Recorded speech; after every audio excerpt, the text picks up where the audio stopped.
We talk a lot about Christmas miracles, but we don't talk enough about Christmas ghosts. Hi boo, it's me, your medium bestie, the Death Fairy, certified Tetula, and your spirit guide to the other side. Ding! And today we are spilling the tea on why December is the most haunted time of the year. And my birthday.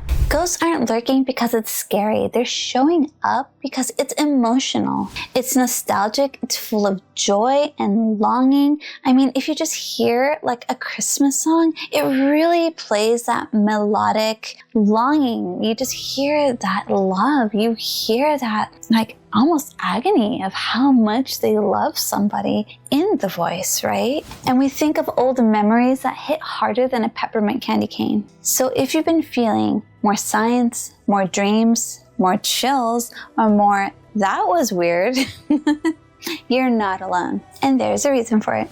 Before Christmas was Christmas, it was Yule. And before Santa, we had spirits and solstice rituals and that ancestor reverence, that remembrance of our loved ones in the past, right? Loved ones who are in spirit, who are gone in body, but are still there. And Victorians, they loved sitting by a fire telling ghost stories. I know, isn't it crazy? When I first found out that Victorians loved telling spooky stories during the winter solstice time, I thought it was so crazy. Like, why? Why? But it makes sense. Think of how long people lived in the Victorian era. We died young. We died really young. And it's really hard to imagine. Can you imagine like dying at like 40 and that's it, right? Or like having 7 kids, but only 3 make it to adulthood. That was a thing back then. We didn't have the medicine that we have now. We didn't have the safety, in a sense, that we have now. We have a beautiful little cushion here. We don't just fall like flies anymore. And a lot of that is interesting. Why would they tell ghost stories? Are they telling stories to purposely scare each other? Or maybe they're telling stories of that longing. And I just love thinking of somebody like Mary Shelley, where she tells a monster story, right, through Frankenstein, but it's a story of love and of obsession. And who is the monster, right? Is it the monster or is it Frankenstein? Totally off topic. I'm just thinking like the Victorian time, and I just see all of these people gathering together. First of all, it's freezing, right? Do they have light? The candle, the fire that they make. And what do kids do when they get together? They want to talk. They want to, involve each other. And something that's a lot of fun for kids is telling spooky things like, this happened. Did you hear about this? And I know back in my day, the 90s, we loved telling urban legends. I don't know if it's still a thing. It might be. It might not be as big of a deal now because now we have, the internet and Google, and we can fact check or look up things a lot easier than like, let's say, an encyclopedia that you may or may not have in your home, or going to the library wasn't that easy, right? With our phones, we have the library at our hand all the time. People love telling ghost stories. It's been a thing. It's been a thing in the past, and especially on Christmas Eve. That was like their version of Netflix. And I totally relate to this. Although I never lived in the Victorian time in this lifetime, right? In past lives, yes. That being said, I remember, every weekend wanting to get together with my friends, have slumber parties, and watch scary movies. It's the same thing. Watching a scary movie, telling a scary story. And December is always a time where the days are shorter, right? There's more darkness, and we have to use light, fire. It's cold. The trees are literally naked. We see it. The animals are out. Our safety is to be in because there's no more light. So we huddle together and we bond in a way that we can. And that is either telling something spooky, talking about a romantic, lovers, that Romeo and Juliet style kind of hauntings, perhaps, and just try to get a rise out of each other in a sense. Bonding with that, bonding with humanity, with human stories of loved ones who are dead. The stories of the dead got shared among the living. Isn't that beautiful? It's like we're still talking about them, even if it's spooky. And we beautifully see it in the Christmas character.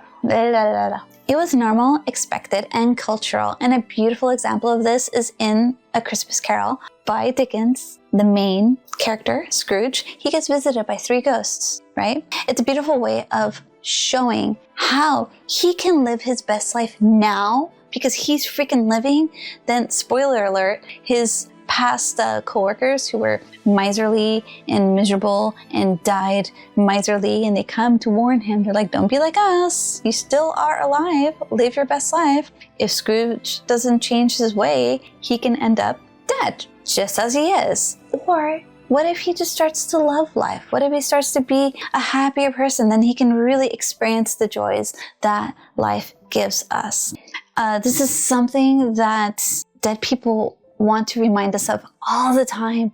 Every time they come through, they're telling us how beautiful it is to live our best life. This is so important because they can't live this life anymore in this moment, right? They're in the spirit world. They're saying to us, live your life, have fun with it. If I knew then, when I was alive, what I know now in the spirit world, I would have been doing so many more crazy things. I would have been wearing that bikini and, just feeling good. And another thing, we're still coming off of that autumn equinox, that thinning of the veil. It's still a thing. This time is a death time. So we're going into this beautiful death to come into spring, which is our rebirth, our wake up time. So really embracing that. It's a global thing, right? The whole earth goes into a little sleepy time. And you can see this beautifully in Persephone's tale. When Persephone's in the underworld, then Demeter, her mother, the seasonal goddess, she changes the season to be winter because she's mourning her daughter. And when she reunites with her daughter in the spring, it's beautiful. There's flowers and there's life, right? Not saying that winter's not beautiful. I love winter. I think it's very beautiful. But it's just interesting how you see that. How you see that longing for love. Mother mourning her daughter, so she makes it cold. Or maybe it's a reflection of how she's feeling, right? Totally digressing off the subject. But yes, it's a thing, which leads me beautifully into the emotional aspect of what the Christmas time brings. We are here to celebrate each other. If you're Christian, you're celebrating the birth of Jesus. If you are... There's so many religions. Whatever religion, you are celebrating something during this time. And let's be real, this season just hits different, doesn't it? You feel it. Christmas is full of emotion, love, grief, nostalgia, hope, and loneliness. We are thinking of our loved ones who are not here with us in body anymore, right? If you have like a husband or a wife who aren't here anymore, a mother or a father who aren't here anymore in physical form, we miss them so much because we see so much joy. We see people gifting each other presents. We see kissing under the mistletoe. And we see so much of this jolliness or joyfulness. The lights are on. You see all the beautiful lights and you want to share that love with somebody. And the person that you loved most, if they're not here with you in body, it hurts. You feel it. That is the grief. And that is what we feel. Honestly, collectively, we already feel that because we're going into this death period. That slight bit of grief of like, I wish there was more sun or I wish it was warmer is already there. Adding on loved ones who you miss, we feel that. That is why during this time, when we're connecting to that death aspect, it's a lot easier to be sensitive to the ghosts and spirits that are already around. Whether that's like a Christmas Carol and the little, reminders of your present or of your past or of your future are here, or you're just extra sensitive to the spirits around you. Your spirit loved ones who are in the spirit world are always around you. You're going to feel them extra hard during this time when you're missing them the most, when you're having a reminder that they're not here physically with you. It hurts. So all these things, it just adds up. It's like a layer upon a layer upon a layer and a beautiful Shrek onion of layers of what this time represents. Halloween, yeah, it's fun, it's spooky, but when it's Christmas, all that love in the air can remind you of your loved one who might not be here in person. It's like a cocktail of memories lingering around you. That longing, that's not gonna go anywhere. It's a reminder, and I love to say that death is like a scar. You see it, it gets deeper, you understand it, but it's not gonna heal it's gonna stay there. It's a beautiful reminder of like your loved one. And when you're longing, when you're in grief, when you're really reaching out to them, it's like we open this space and we send out that energy. I love you. I miss you. I wish you were here. Can you be here with me? I wish I can explain it in a way that you can feel my emotion. But when you're reaching out your energy like this, guess what? Spirit is feeling that and they reciprocate. It's just whether or not you're sensitive enough to feel it in that moment. It's a lot harder when you're full of grief and sadness and you're cluttered with all your emotions and thoughts. It's harder to feel them around. That's why I'm always teaching you to ground, to be in your moment, in your presence, in your energy, so that you can feel their presence as well. So that you're not just giving and giving and giving your love out. You're like, I miss you, I love you, I need you. When you're grounded, you will be able to feel their presence as well. They're going to be with you, especially when you're grieving, especially when you miss them the most. So how do these spirits show up for us during Christmas time? You might notice around this time that you'll hear like songs,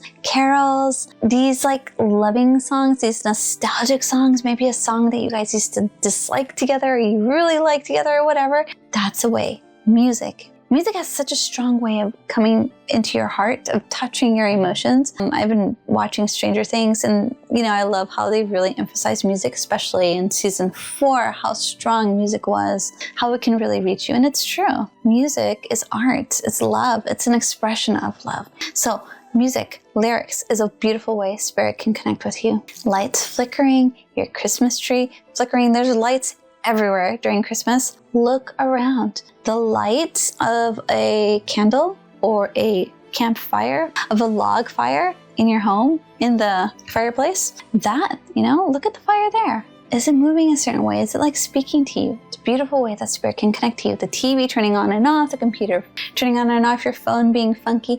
I once got a message from my grandpa on my phone. He has a very unique name, a name that I've never ever seen because it's a nickname. And literally that name came through as a caller ID saying, Pito called you.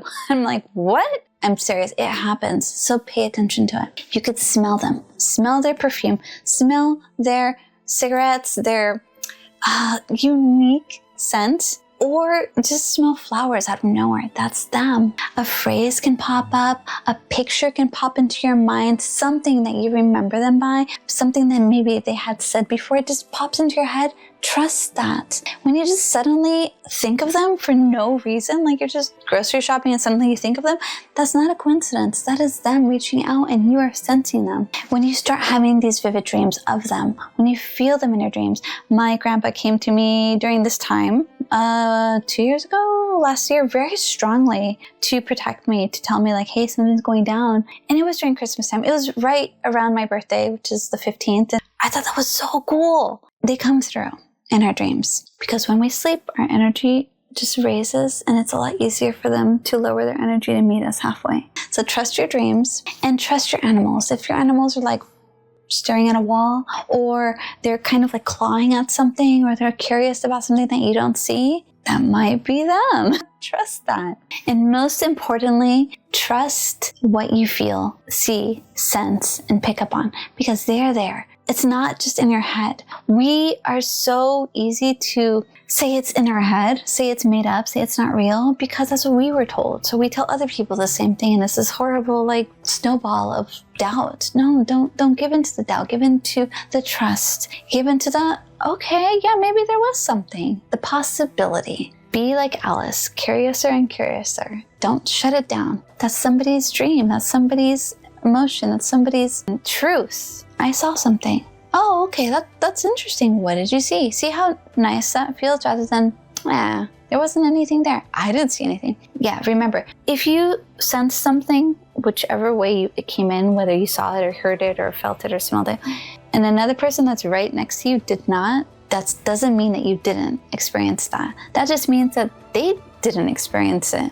in the same way. We all translate energy differently. It's interesting. Maybe you saw something and maybe they smelled something, That's the thing. And none of this is spooky. It's all love connected. Spirits, your loved ones in spirit, coming down to support you is a beautiful haunting. Spirits who are around, who are just kind of like roaming endlessly, mindlessly, they're, also essentially acting out of their own humanity. They haven't crossed over yet, but they're still, in a sense, human, just without a body. You don't have to bring them in or, help them, but you can just see them, acknowledge them, let them pass on by. And let's remember that why does this veil feel thin still? Because winter slows us down. It's a reminder of rest. We are resting. We have periods of rest because we're celebrating a holiday. There's Thanksgiving in America, right? We just went through that, and then we go into like a Christmas break. These are all like breaks. It's dark. We sleep longer. It's a rhythm. Animals sleep longer. We humans sleep longer as well. Winter slows us down. The darkness creates stillness. Stillness creates sensitivity. And sensitivity opens up your intuition. Ooh, did you like my little Yoda moment there? Darkness creates stillness. Sorry, I like Star Wars. Either way, the world goes quiet. And when we're quiet, what does that remind you of? Meditating. And when you are meditating, you are able to pick up on so many more sensitivities because you are open to it. You're like, your little spidey senses are out. You're trusting what's coming in. And with this quiet world, the leaves fall, everything dies, and spirit gets louder, or so it feels, right? And you're not distracted by the long, beautiful days of bright, sunny skies. You're inside, curled up, reflecting, getting cozy, getting warm. And our ancestors, they knew this. That's why Yule, this time, was honoring our dead loved ones, or our spirit loved ones, however you want to call it. And we just waited for the light to return. So, if you feel someone around you this season, a loved one in spirit, how can you honor them? You can light a candle. I love lighting candles. It's one of my favorite things to do when I want to connect to spirit. I'll have a space that is fire safe. I cannot emphasize that enough. I use my fireplace, and I'll light a candle in their honor, in their memory. It's a Catholic thing. I grew up Catholic, yes, but it's so beautiful. On that candle, I can write things. I can write a letter to them. How beautiful would it be to write a letter to your loved one in spirit? I buy those like formerly dollar candles. They're not $1 anymore. But those glass ones that are different colors, or maybe they'll come with angels. If you buy them like at Dollar Tree or something, those candles, you can peel off the cover and write on it. And just write like a beautiful letter to them. Or if you don't want to write on the candle, you can literally write a letter to them and fold it up, put a candle on top that's on something, right? It's not some kind of holder so that the paper won't burn. Please practice fire safety as I'm speaking about this. That's really important. Say their name, acknowledge them, think of them, play their favorite music, play songs that they liked, that they didn't like, that remind you of them. Make their favorite foods. You can have a tiny little space anywhere, to have this candle, this letter to them, offer food for them. Kind of like Dia de los Muertos. That's why I really think like Dia de los Muertos can be any time, because it really can be. It can be Christmas time, Valentine's. Like, we want to honor our loved ones every time, not just once a year. And if you want to sit in the stillness and just ask them to come through and try to get your sensitivity to be extra sensitive so you can feel them around you, just hugging you, just holding you, just supporting you. It's really beautiful. I have free meditations in my Spirit Connection Made Easy group. You are welcome. Link is down below. Come get it. Spirit connection is not a seance. We're not going to be all holding hands and being like, come through. If you're there, knock 3 times. No, it doesn't have to be so eccentric. I mean, it can be if you want it to be. It can be just a really beautiful way of you reaching out your energy, seeing if you can feel their energy. It's love, it's memory, it's presence, it's intention during this beautiful holiday that's built around togetherness. And Christmas is a season of a memory. And the memory is a doorway, right? And this time of year doesn't make ghosts pop up out of the shadows. It makes love louder, it makes signs clearer, and it makes your heart softer and more open to the people that you miss. And when you understand that, Christmas time, December time becomes magical again. Not because of presents or gifts, but because of connection. That's the baseline of what Christmas is, the season of connection. And if you want to dive deeper into spirit science, ancestral connections, and how to feel supported without feeling haunted, come join me in Spirit Connection Made Easy, my free community where I teach you how to connect to your spirit loved ones easily. I have a 7-day spirit connection challenge that is really easy to follow. Every day we just build on it. One little more practice, another more practice. I'm not explaining it right. A practice layered upon a practice layered upon a practice that you can do under 10 minutes. If you want, you can do it as long as you want, 30 minutes. You are very welcome, and I would love to just show you how easy and fun and nurturing connecting to your spirit loved one can be. And free. Come on. My whole point is that you don't have to go to a medium. Mediums are cool. Hey, I got you. We are very cool. But what if you could just do it yourself? Wouldn't that be nice? And if you're enjoying spooky and fun videos like this that are super informative, please subscribe. And remember, Spirit is calling. Will you answer the call? Ding!